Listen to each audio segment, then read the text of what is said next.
ثم جعلناك على شريعة من الأمر فاتبعها ولا تتبع أهواء الذين لا يعلمون. Hal yang paling pertama di sini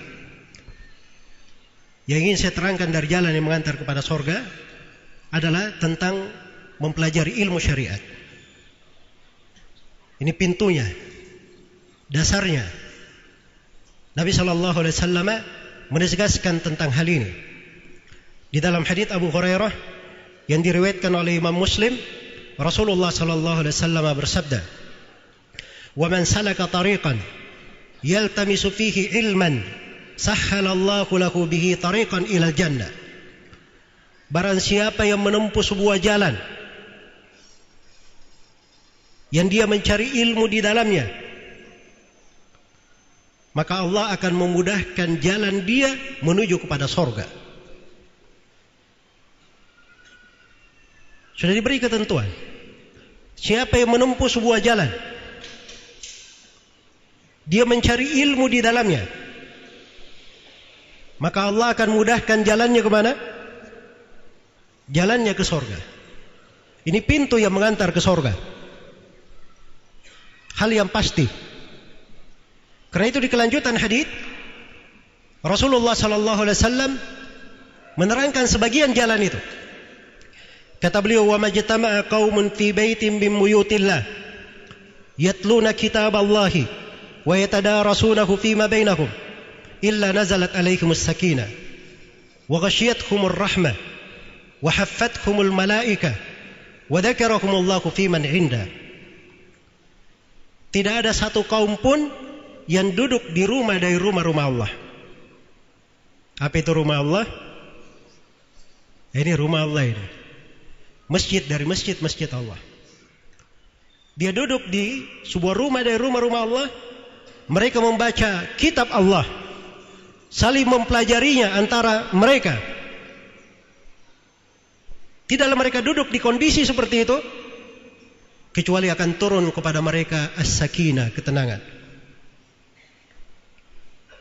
Wa ghasyiyatuhumur rahmah, mereka akan diliputi oleh rahmat. Dinaungi oleh para malaikat. Dinaungi oleh para malaikat. Dan Allah akan menyebut orang-orang yang hadir di majelis itu dibanggakan di depan para malaikatnya. Ini jalan yang mengantar ke surga. Karena itu oleh sebagian ulama ada yang menguatkan hadits, "Idza maradtum bi riyadil jannah fartau." Kalau kalian melalui taman-taman surga, maka hendaknya kalian bersenang-senang di situ. Beristirahat di taman surga itu. Dan Nabi terangkan bahwa taman-taman surga itu adalah majelis-majelis ilmu. Majelis-majelis ilmu. Iya. Bahkan ilmu adalah kunci untuk membuka surga itu. Pada pintu-pintu surga yang saya akan terangkan, itu terkait dengan pengetahuan. Iya. Dan kadang sebagian pengetahuan di dalam hal itu, seorang bertingkat pemahamannya, bertingkat ilmunya, juga bertingkat juga pintu surga yang dia ketahui. Karena itu pernah datang seorang lelaki memasuki masjid. Sebelum dia masuk, Nabi berkata akan masuk ke masjid ini seorang lelaki dari penduduk surga. Masuk orang itu sholat, kemudian duduk bersama para sahabat. Hari kedua, sebelum dia masuk, Nabi berkata lagi akan masuk ke masjid ini seorang lelaki dari penduduk surga. Masuk lagi orang itu sampai 3 kali. Ini seorang sahabat yang bernama Abdullah bin Amr bin As penasaran dengan hal itu. Ia pun mengikuti orang tersebut. Didatangi rumahnya. Ringkas ceritanya, Abdullah bin Amr bin As minta izin tinggal di rumah orang itu 3 hari 3 malam. Untuk memeriksa orang ini amalannya apa yang dia lakukan. Kok Nabi mengatakan bahwa dia adalah penduduk penduduk surga. Dan ini juga salah satu dari sifat para sahabat. Kalau dia tahu ada jalan yang mengantar ke surga, dia cuma tidak diam-diam saja. Iya. Tapi mereka bergerak untuk melacak, bertanya, mempelajari apa jalan tersebut. Maka dia perhatikan orang ini selama 3 hari. Dari sudut ibadah tidak ada yang menonjol. Di sholat malam juga bukan orang yang sholat malam 1 malam suntuk. Tapi kalau akhir malam dia witir. Di siang hari juga bukan orang yang puasa setiap hari. Dia berbuka di siang hari. Cuman orang ini memang sama Abdullah bin Amr bin As itu tidak pernah berucap hal yang keliru dari kedustaan, kebencian dan semisal dengan itu.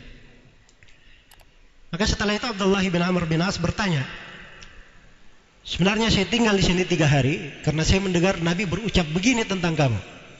Saya ingin tahu apa yang kamu lakukan. Iya. Maka begitu Abdullah bin Amr bin As beranjak pergi, orang ini pun memanggilnya. Dia berkata, sepanjang kamu telah berucap hal tersebut, maka ketahuilah bahwa saya ini adalah seorang yang sangat menjaga di dalam hati saya. Jangan sampai di dalam hati saya itu ada sebuah kedengkian terhadap kaum muslimin, siapapun dari kaum muslimin. Iya. Jadi ini satu amalan, tidak kelihatan di mata orang. Amalannya beserta dia di mana-mana. Tapi ini adalah hal yang hebat, hal yang besar. Ya. Karena itu jalan untuk menuju ke surga harus belajar. Harus mendatangi majelis-majelis ilmu. Harus mendatangi majelis-majelis ilmu. Duduk bersimpu di depan guru. Dari dulu memang seperti itu.